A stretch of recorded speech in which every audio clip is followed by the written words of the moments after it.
Hello students, today I am going to introduce about the next topic, that is measurement of delta U and delta H. The delta U is the internal energy and delta H is the enthalpy. Then delta U is measured in a special type of calorimeter. This is called as the Bohm calorimeter. Okay. Now the Bohm calorimeter, that is made up of a strong vessels. This is called as Bohm, and which takes place at a very high pressure. And around the Bohm calorimeter there is a water bath to ensure that no heat is lost to the surrounding. Okay. तो देखो बेटा क्या होता है वो calorimetry, जो energy changes होती हैं उनको मेज़र करते हैं एक स्पेशल एक्सपेरिमेंटल टेक्निक से, जिसका नाम है बेटा calorimeter. In this process, a vessel is called as calorimeter that is immersed in a non-volume of a liquid. Knowing the heat capacity of a liquid in which the calorimeter is immersed and the heat capacity of calorimeter, it is possible to determine the heat evolved by measuring the temperature changes under the two conditions. First is at constant volume, second is at constant pressure. Okay. Now this is bomb calorimeter. ये आपका diagram बेटा, इसमें जो आपका ये आपका sample लिया हुआ है, दिस इज़ अ सैंपल, और ये आपका बॉम कैलोरीमीटर है. ये स्टील से बना हुआ है, ठीक है, और इसके चारों तरफ फिर क्या है, वाटर बाथ है, ठीक है, ताकि वो टेम्परेचर को मेंटेन कर सके, ताकि हीट जो होती है वो सराउंडिंग से लॉस ना हो. ओके. तो इसमें गिवन है delta U measure the heat is absorb eight constant volume. And this is a calorimeter that is made up of steel vessel that is immersed in a water bath, and this device is called as calorimeter. The steel vessel is immersed in the water bath to ensure that no heat is lost in its surrounding. ये combustible substance होता है. ये sample क्या है, combustible substance है, that is burnt in a pure dioxygen supplied in the steel bomb. यहाँ पे बेटा डाइऑक्सीजन दी जाती है और इसकी प्रेजेंस में ये बर्न होता है. तो जो हीट इवॉल्व होती है during the reaction, that is transferred to the water around the bomb and temperature is monitored. वहाँ से हम टेम्परेचर को नोट कर लेते हैं. अब बॉम्ब कैलोरीमीटर को सील कर रखा है, तो जो वॉल्यूम होती है वो कभी भी चेंज नहीं होती. Means the energy changes associated with the reaction that are measured at constant volume. So under these condition no work is done as the reaction is carried out at constant volume. Okay. तो it means for the reaction involving gases there is no work done. अगर work done नहीं है तो delta V zero है. It means temperature changes also converted to q v. ठीक है. तो हम ये कह सकते हैं बेटा कि जो डेल्टा वी है, जब वॉल्यूम कांस्टेंट है तो डेल्टा वी क्या हो जाएगी, आपकी ज़ीरो हो जाएगी. ठीक है.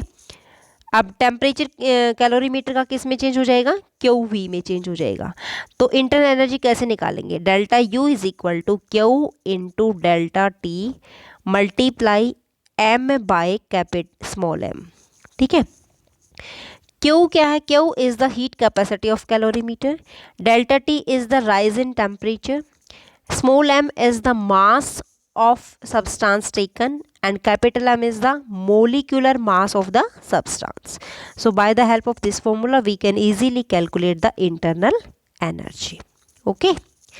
Now next is how heat is measured. heat को कैसे measure करेंगे. At constant pressure पे क्या होता है बेटा, जो heat evolve होती है और absorb होती है, that is equal to heat of the reaction or the enthalpy of the reaction. ठीक है.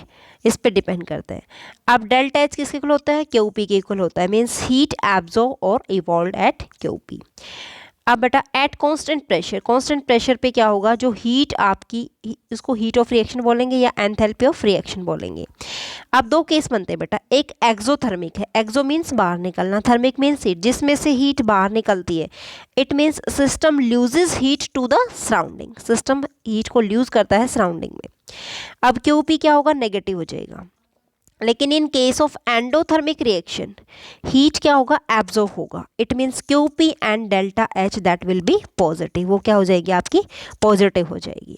Okay, so with the help of this calorimeter we can easily find out the delta H, means enthalpy of the reaction. Okay, now enthalpy change of a reaction कैसे निकालते हैं, देखो बेटा, this is the enthalpy change of a reaction. ये reaction enthalpy होती है कि किसी भी केमिकल रिएक्शंस में जो रिएक्टेंट होता है वो डायरेक्टली किस में चेंज होता है, प्रोडक्ट में चेंज होता है। It means the enthalpy change accompanying a reaction, this is called as the reaction enthalpy of that particular reaction. तो enthalpy change of a reactions कैसे डिनोट करेंगे, डेल्टा आर एच से show करेंगे बेटा। Delta r H किस equal होता है, sum of enthalpies of product minus sum of enthalpies of reactant. तो बेटा एक समेशन साइन होता है, this is the sign of summation like this. इसमें क्या होता है, enthalpy of product minus enthalpy of reactant, this is given. Okay, now standard enthalpy of a reaction. Enthalpy of reaction depends on the condition under which the reaction is carried out. It is necessary that we must specify some specific condition, means standard conditions. देखो बेटा, standard enthalpy of reaction क्या होता है, it is the enthalpy change of a reaction when all the participating substance are in the standard state. जैसे आपका 1 बार pressure होता है, 1 atmosphere, 1 बार आपका जो होता है प्रेशर होता है, ठीक है, 273 केल्विन टेम्परेचर होता है, ठीक है, तो ये आता है आपका। तो standard state of a specific substance का जो टेम्परेचर होता है वो प्योर फॉर्म में क्या होता है, 1 बार हम यूज़ करते हैं। ओके, जैसे हम एग्जांपल लेते हैं, standard state of liquid ethanol लेते हैं, इथेनॉल का 298 केल्विन होता है बेटा प्योर लिक्विड फॉर्म में, ठीक है। और सॉलिड आयरन का देखते हैं 500 केल्विन होता है प्योर आयरन की फॉर्म में एट 1 बार, ठीक है। तो स्टैंडर्ड एंथैल्पी रिएक्शंस को हम डेल्टा एच नॉट से शो करते हैं। Okay, now enthalpy change during the phase transformation। अब इस केस में क्या है बेटा, देखो यहाँ पे कैसे एंथैल्पी चेंज होती है। तो जो फेज ट्रांसफॉर्मेशन है उसमें क्या होता है कि एनर्जी चेंजेस इन शॉर्ट, जैसे सॉलिड से लिक्विड, लिक्विड से गैस, ऐसे तो फेज ट्रांसफॉर चेंज होती रहती है। तो फर्स्ट आता है जैसे आइस जो होती है, आइस सॉलिड फॉर्म में होती है, that melt into the form of water, water की फॉर्म में आ जाएगी।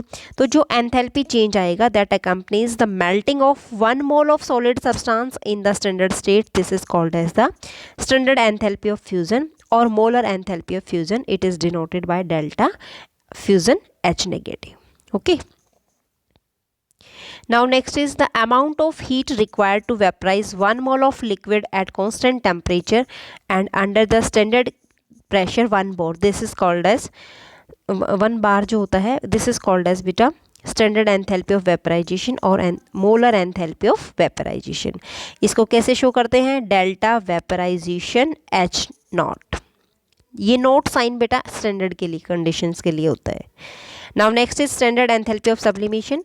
क्या होता है, change in enthalpy when 1 mole of solid substance that सब्लाइम्स into the gas form या vapors form at constant temperature and standard pressure 1 bar without undergoing a liquid form. Okay, so delta sublimation H naught, that is shown by this. Okay, this is the standard enthalpy of sublimation.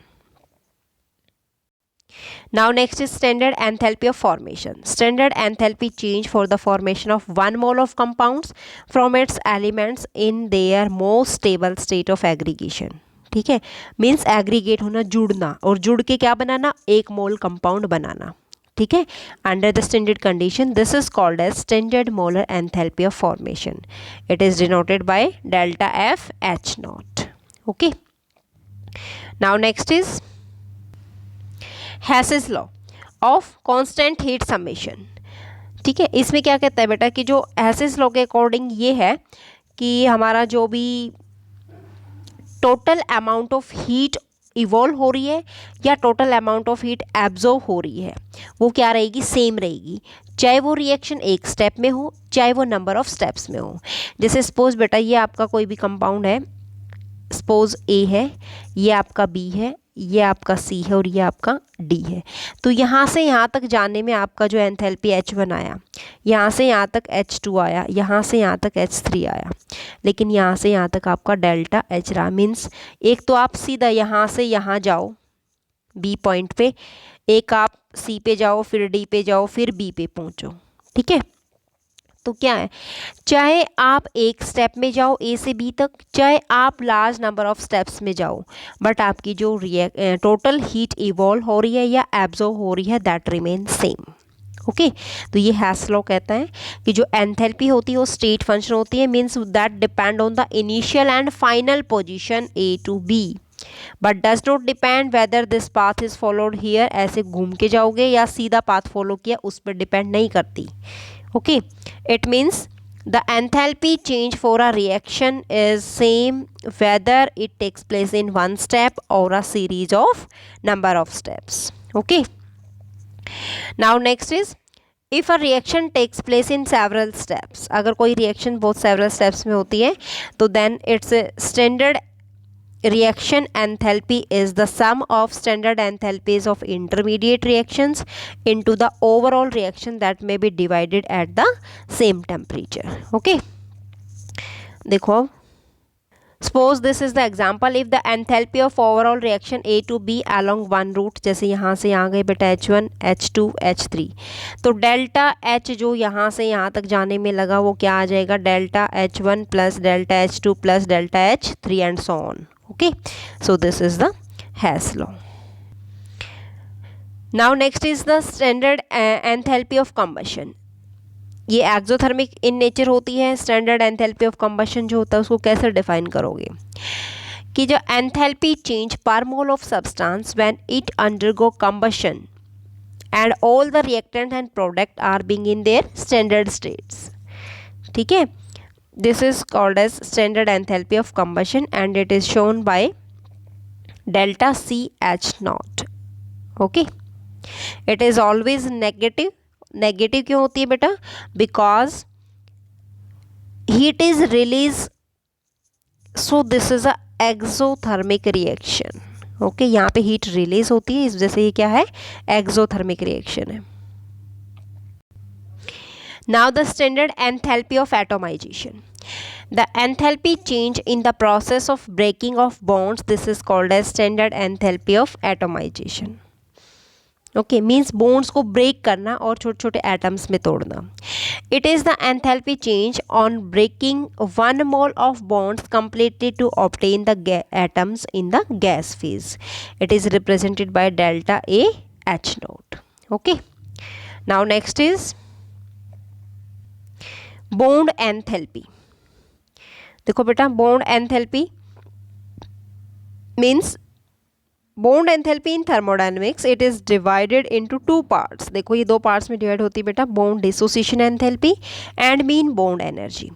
For diatomic molecules the total enthalpy change involved in the process, this is called as bond dissociation enthalpy of hydrogen bond.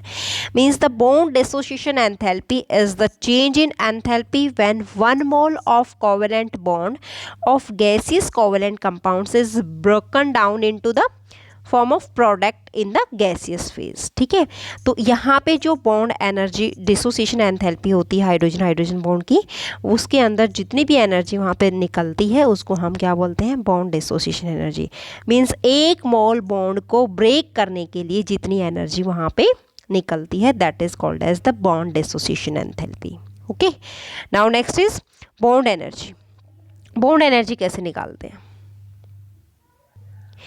For polyatomic molecules we use the mean bond enthalpy of carbon hydrogen bond. ये बहुत ज़्यादा होती है। इसमें क्या होता है, old bonds break down हो जाते हैं, नए बॉन्ड्स की फॉर्मेशन हो जाती है। तो डेल्टा आर एच नॉट किसके इक्वल होता है, bond enthalpy of reactant and bond minus bond enthalpies of product in the gas phase reaction. तो this is the relationship that is very most useful when the required values that are not available in this form. The net enthalpy of reaction is the amount of energy required to break all the bonds in the reactant molecules minus amount of energy required to break all the bonds in the product. ओके पहले reactant की बेटा फिर product की. Then this is possible only in the gaseous state. With the help of this formula we can easily calculate the mean bond dissociation energy. Now next is enthalpy of solution. Enthalpy of solution of a substance is the enthalpy change when 1 mole of it dissolve in the specified amount of solvent. Okay, means the enthalpy of solution at infinite dilution is the enthalpy change observed on dissolving the substance in a infinite amount of solvent when the interaction between the ions is negligible. Okay इसमें हम ये भी कह सकते हैं बेटा कि जो आयनिक कंपाउंड होता है जब वो सोलवेंट में डिजोल्व होता है तो जो आयंस होते हैं that leave their ordered positions on the crystal lattice पे वो अपनी पोजीशन को छोड़ देते हैं.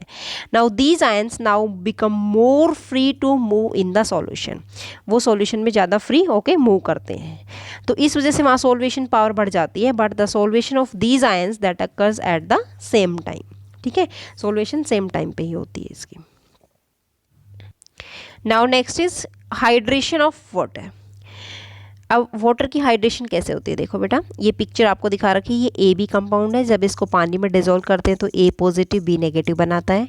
ठीक है, या फिर इधर भी हम लैटिस एनर्जी लगाते हैं तो ये उसमें आयंस में टूटता है. A positive B negative means atoms में टूट जाता है. हाइड्रेशन एनर्जी लगाते हैं तो वापस से ए पॉजिटिव एक्वस बनाता है, बी नेगेटिव एक्वस फॉर्म बनाता है. तो यहाँ पे बेटा इस डायग्राम के अकॉर्डिंग आपका जो है देखो, यहाँ हाइड्रेशन लैटिस एनर्जी लगी, यहाँ हाइड्रेशन एंथैल्पी लगी आपकी बनने में. ठीक है, यहाँ आपके डायरेक्ट सॉल्यूशन की है मीन्स हाइड्रेशन एंथैल्पी. ठीक है, तो जो एंथैल्पी है सॉल्यूशन की कैसे निकालेंगे? Enthalpy of solution in water A B that is delta SOL H dot in water is determined by the selective the values of lattice enthalpy delta lattice H dot plus delta hydration H dot. ठीक है, यहाँ से निकालेंगे बेटा. और ये आपकी lattice है, ये आपकी हाइड्रेशन आ जाएगी और ये सीधा डायरेक्ट सॉल्यूशन वाली बन जाएगी. ओके, तो by the help of this we can easily find out the hydration enthalpy. Now next is lattice energy. क्या होती है लैटिस एनर्जी बेटा? Lattice energy of an ionic compound is the enthalpy change which occur when 1 mole of ionic compounds dissociate into its ions in its gaseous state. 1 mole of ionic compounds ions में dissociate हो जाता है. ठीक है, उसको हम क्या बोलते हैं? लैटिस एंथैल्पी बोलते हैं. इसको हम बोर्न-हैबर साइकिल से अच्छे से एक्सप्लेन कर सकते हैं. The example of chlorine is very good example given in the text book. देखो बेटा, जो बोर्न-हैबर साइकिल है it is not possible to determine the lattice energy of ionic compounds by direct experiment, but it can be calculated by the large number of steps and this steps includes the in the diagram this is called as the Born Haber cycle. देखो बेटा, इसमें सबसे पहले born-Haber cycle में आपका जो है NaCl है. ओके, यहाँ पे सोडियम है सॉलिड फॉर्म में प्लस हाफ ऑफ Cl2 है. तो बॉन्ड डिसोसिएशन एनर्जी से हमारा डायरेक्ट क्या बनेगा?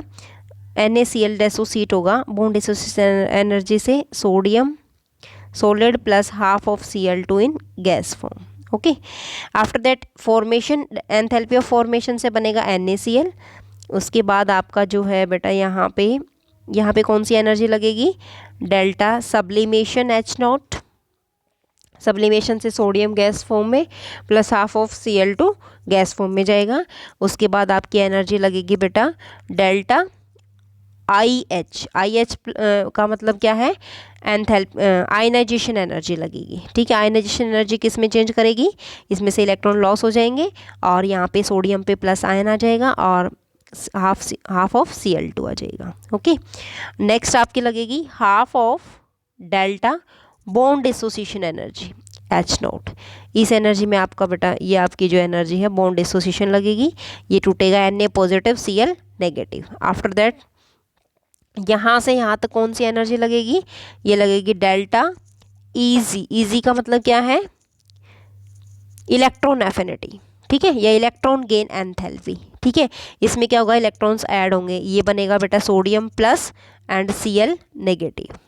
Okay, and after that after lattice energy यहाँ पे लगेगी बेटा डेल्टा लैटिस ये लैटिस बनेगी H0 and that will be converted into NaCl, solid form में चेंज हो जाएगी. It means the sum of lattice energy that is equal to the, अब लैटिस एनर्जी का सम क्या होगा, जो आपका डेल्टा लैटिस है, इसमें हम सारा बता सकते हैं. कैसे निकालेंगे, क्योंकि इसकी सहायता से हम सिर्फ लैटिस एनर्जी निकालते हैं.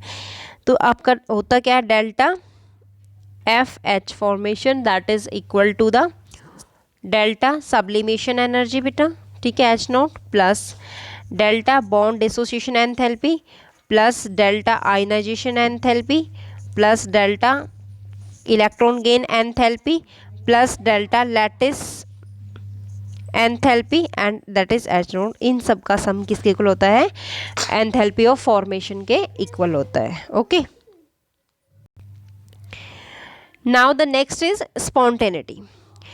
स्पॉन्टेनिटी क्या होता है बेटा, it is the process which can takes place by itself or has a tendency to takes place. This is called as spontaneous process. Spontaneous process need not be instantaneous. Its actual speed that can vary from very slow to quite fast. Okay, example लेते हैं बेटा हम कि common salt को जब हम water में dissolve करते हैं तो वो अपने आप डिजोल्व हो जाता है. सेकेंड एग्जाम्पल हम लेते हैं कि कार्बन मोनोऑक्साइड होती है, जब उसको ऑक्सीडाइज करते हैं तो कार्बन डाइऑक्साइड में अपने आप चेंज हो जाता है. ओके, तो ये इसकी स्पॉन्टेनिटी के एग्जाम्पल है. The next topic is entropy and spontaneity. देखो बेटा, thermodynamic functions is called as the entropy change. Higher the isolation, higher the entropy. Means the entropy क्या होती है, entropy is a measure of degree of randomness or disorder of a system. Means entropy of a substance is minimum in solid state where it is maximum in gaseous state. Means the change in entropy in a spontaneous process is called as delta S. Okay, अब delta S किसके लिए होती है, S final state minus S initial state. Okay, ये बनती है आपकी, ठीक है. तो जो क्रिस्टलाइन सॉलिड होता है that have the lowest entropy और gaseous state that have the highest entropy. Means the entropy like other thermodynamic functions including internal energy, enthalpy, that is the state functions, and delta S is independent of its path. Means heat is added to the system, its molecular lotions increases and causing the randomness in the system. So this it has the randomizing heat. Okay, ये randomizing effect बोलते हैं बेटा इसे हम. The temperature is the measure of average chaotic motions of the particles in a system. Okay. Now, mathematical representation. Heat added to the system at lower temperature that causes greater randomness than when the same quantity of heat is added to it at a very high temperature. Then entropy change is inversely proportional to the temperature. Means delta S is equal to Q reversible by में T. Total enthalpy change for the system and surrounding of a spontaneous process is given by delta S total is equal to delta S system plus delta S surrounding. When the system is in equilibrium, then the entropy is maximum and the change in entropy delta S that is equal to 0 at the equilibrium. Okay. Now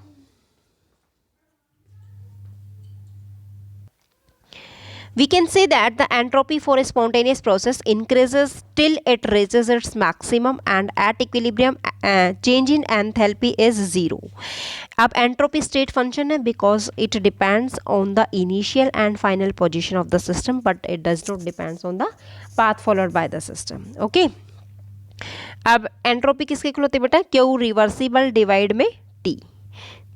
For both the reversible and irreversible expansion for ideal gas using isothermal condition, delta U is 0. It means delta S system plus delta S surrounding that is not equal to 0 but it is greater than 0. Okay, it means delta S total is equal to 0. Okay, it means delta S total is greater than 0.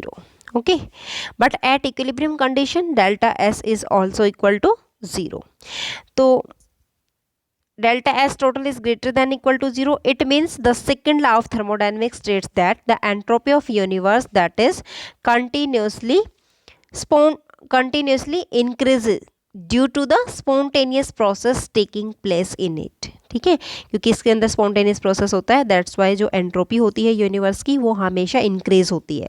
तो इसी को बोलते हैं बेटा कि जो delta S system plus surrounding that is greater than 0, it means delta S total is also equal to greater than 0, not equal to 0. Okay, at equilibrium delta S is equal to 0. Now the next is gives energy and spontaneity. देखो बेटा gives energy क्या होती है, gives energy and spontaneity. Okay, a new thermodynamic function the gives energy or the gives function G is equal to H minus TS, ये आ जाएगा आपका.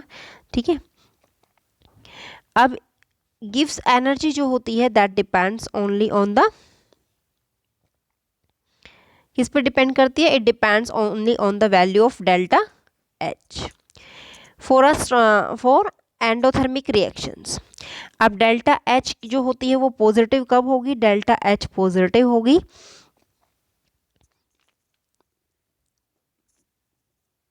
इन case of endothermic reaction, means जहाँ पे हीट एब्जॉर्ब होगी. Okay, but exothermic के case में delta H की value large होगी and it will be negative. Negative कब होगी, जब इसमें से हीट बाहर निकलेगी. ठीक है, तो ये आपका जो है गिव्स फ्री एनर्जी है या गिव्स एनर्जी है. ठीक है, delta G system is less than 0 at less than 0 for the spontaneous change. ठीक है, but delta G system is equal to 0, it means this is at the equilibrium condition. Okay, now the formula is the standard gives energy related to equilibrium constant that is given by the formula delta G naught that is equal to minus RT ln K. K is the equilibrium constant. Okay, R is the gas constant, T is the temperature and G naught is the standard gives energy. So by the help of this formula we can easily find out the standard gives energy. Okay, thank you students.